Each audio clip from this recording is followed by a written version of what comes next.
Over the next few weeks, Coronation Street is opening up its archives to relive some of the soap's most iconic moments. And in tonight's special, well, it's all about weddings. I, Raquel Catherine Wollstonehugh, do take thee, Norman Watts, do take thee, Norman Watts, to be my lawful wedded husband. to be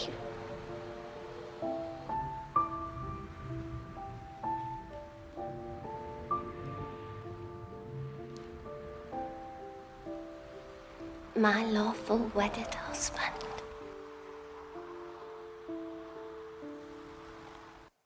Oh, that, of course, was the wedding of Curly and Raquel.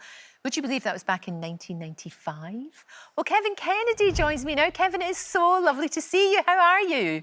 I'm very well, thank you. How are you? Oh, I'm great. It's lovely to see you. And this, I know that we kind of run out a little bit of Coronation Street episodes, although it's still going, which is wonderful, but we can't see it as much. But the joy of wallowing in all of this nostalgia, it's just exactly what we need.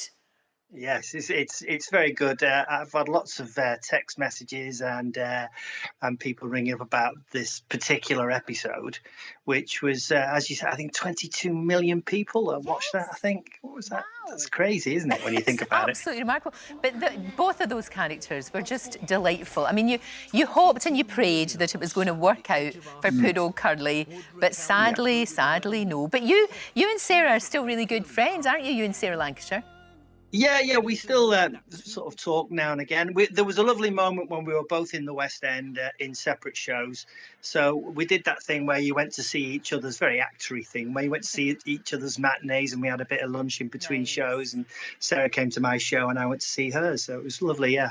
Oh, it's really good. And that time when you were filming that, it had to be kept incredibly secret, didn't it? It was before people incredible. could let things, they could let things slip on Twitter and social media. It was all kept under wraps.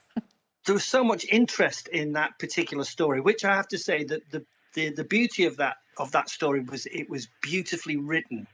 And you couldn't go really wrong with it because the scripts were great, and there was so much interest in it that Granada ITV decided to keep it very, very secret, so no one knew about it. It was a totally separate crew, separate director.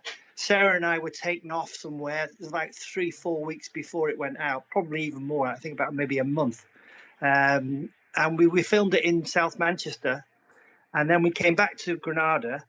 And then we just carried on with our normal episodes so Sarah and I were doing scenes in the Rovers, but we were actually married. But we couldn't let anyone know. It was just bizarre. It's really strange, but it's just so lovely to see those golden times of Coronation Street. Absolutely fantastic. And you are almost like an ambassador for Corrie, and so proud of the time that you spent there and what you achieved.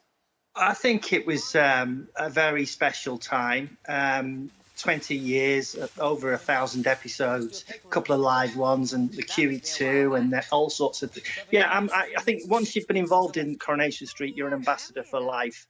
And I'm very proud of all that stuff that we did.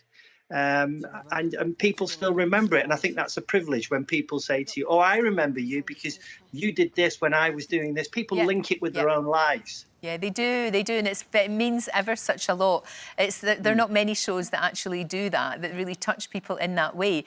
Now, look, you are doing in real true life quite a remarkable thing, especially in these times, because you have been so open about the fact that in the past you had problems with booze. You've talked about it before. It's admirable.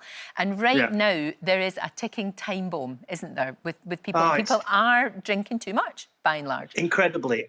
We have a very small charity, Kennedy Street, and we are very small, but we have a big reach, and we're very, very impactful. And over the lockdown, our phone's not stopped ringing, and it's people who are self-medicating at home because of the pandemic, and people who are on the edge of maybe addiction and now have crossed that line. And now is the perfect time to get sober and get some help. People ring us, we signpost them to the right places. That's what we do with our charity. And at the moment we are as inundated, so we're doing a lot of fundraising over August, because basically we need some help, because there is it's a pandemic of its own out there. It is. And I think we may lose more people through mental health problems than we will do with the actual virus, the way things are going. It's really, really worrying, and that's why charities like yours are so important. But like all charities, as you said, they're struggling. You know, they're Absolutely. at the same time that you're inundated and you're needed more than ever, you're actually struggling, and it's so important that people can help you. But the thing about you, Kevin, is you've been there, done it, lived it, survived. Absolutely. So anybody that's going to you for help, and people seeing you now, thinking to themselves, actually, it can get better. And there's no judgment, you know, we don't judge anyone here. We've all been through it, and that is the secret of it, I think. So, and the thing is, there's never a better time, because everything is now online. So there's a privacy to it, and you can get help without having to do much. You just have to sit in front of your computer. We can signpost you to the right places where you can get help. And remember, you are not on your own. Absolutely, absolutely. Now, look, I know that you have built a very, very successful career on stage. We've seen you in things like Chicago. We've talked about it, haven't we, on here? Yeah. Chicago, Rock of Ages, many other things. And right now, of course, you can't work. You can't do it. You can't be on stage. It's really worrying times. I know the government have given a cash injection to the arts, but we just have to wait and see whether that is going to be enough, and whether they haven't waited too long. A lot of the people that have rang us are within our industry, because we have literally fallen between the cracks. There's not a lot of help out there. We need to reopen the theatres as soon as we can, if it's safe. But I've just been at home for the last 3 months. This is the most I've been home ever. And that's lovely.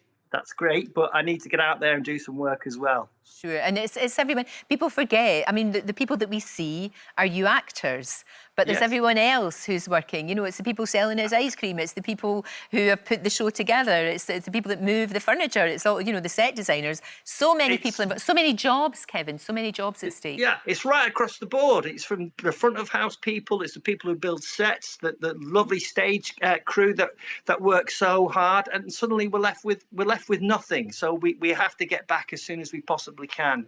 We sure do. Well, look, we're going to wallow in nostalgia tonight, that's for sure. Coronation Street Weddings, tonight at 8:30 on ITV. Lovely, lovely to talk to you. It really is. And thank you for all the sterling work you're doing to help people.